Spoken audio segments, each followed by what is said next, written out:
Hey guys, Cheri from the Watering Mouth here. Here is my review of the Cosori 8-in-1 8-quart pressure cooker.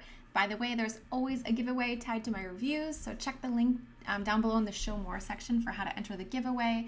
I'm going to run it for about 10 days from the time I post this video, so make sure you enter right away.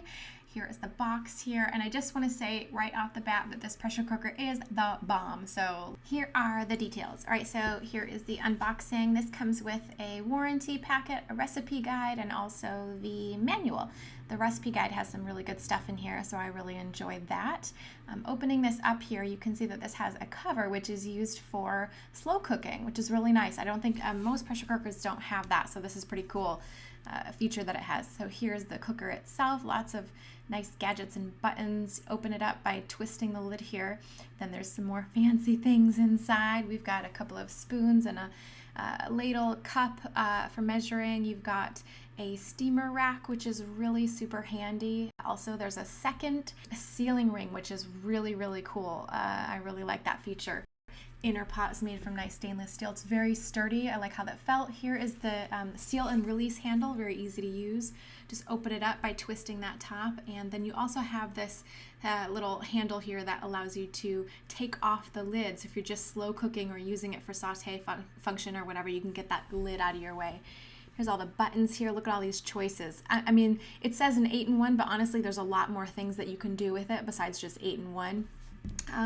The cord is attached here, which on its competitor, you can take that off, but I actually like the fact that it's attached. Oh, this doesn't come with it. So this is what it looks like with the top on for slow cooking. You can also take out this thing for the extra water that can come out sometimes to clean it. So here's what I was doing. I tried to do wild rice at first. I used the multi-grain function. But I did run into a big problem. I couldn't get the pressure to come up. The steam kept coming out the top, and it was actually really stressing me out a little bit. So I tried to fix the sealing ring, thinking maybe that was the problem because I was using the troubleshooting from the directions. It just wouldn't come to pressure, and you see the little pressure knob thing wouldn't come up. I was getting really frustrated. So I just contacted customer service, and they told me, see, here's another video of what it looked like, that it was this thing on the inside where you can actually detach the lid that was too loose. So all I had to do was just take that off and put it back on, and then it worked like a charm. So I was happy about that, and I was also happy that the customer service was so good on that as well. So as I was cooking it again, everything worked just fine, and the pressure came up, and the rice was cooked well.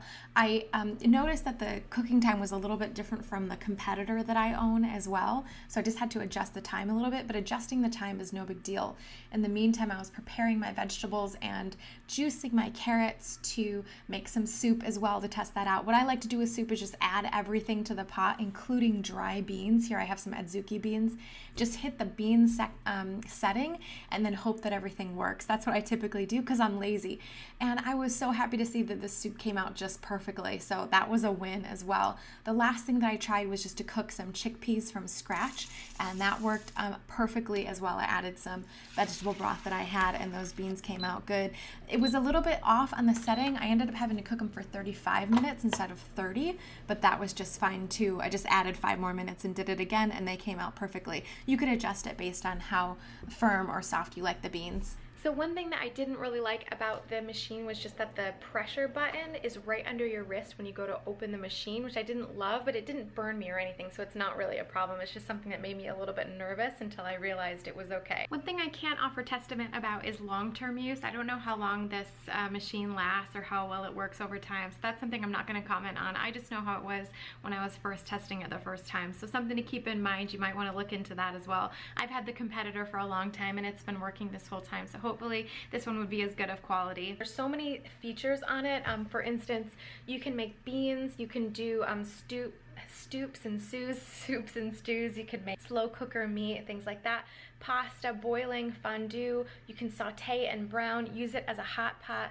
you can even bake in it, which I didn't try, but that's interesting to me. You can reheat things and keep them warm, and you can also make yogurt, which is one of the functions that this particular one has versus the less expensive models of this one. So I want to say about its competitor, I love its competitor. Comparably, I feel like this one does just as good of a job. It's very easy to use once you actually figure out the tiny little differences about how things work on this one versus the competitor, and it is quite a bit less expensive. So something to keep in mind if you're looking for your first pressure cooker. I think this one is really good.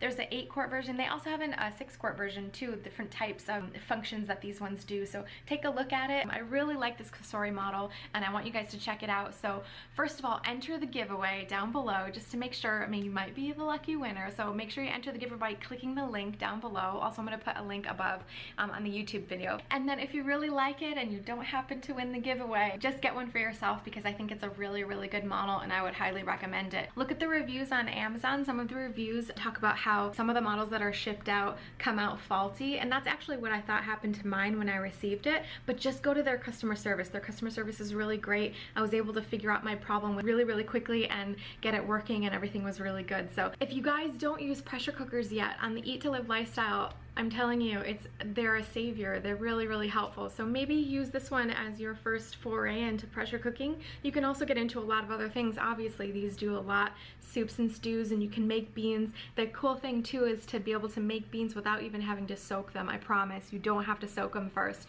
which saves so much time in our lives and just frustration and hassle too, because I mean, come on, who's got time to soak beans, right?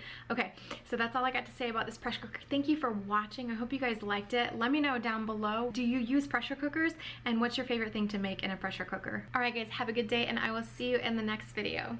Bye!